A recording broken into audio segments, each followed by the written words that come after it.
কোম্পানির আবেদনের প্রেক্ষিতে শুনানির তারিখ ধার্য করেছে শীর্ষ আদালত।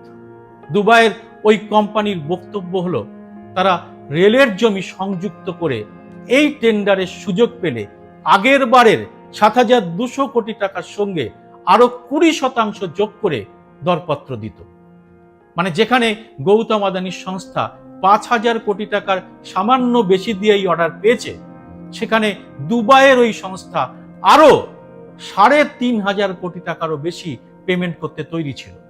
মানে আদানিদের জন্য সরকারের কতটা লোকসান হচ্ছে ভাবুন, কিন্তু এই প্রকল্প তাদের দিতেই হবে।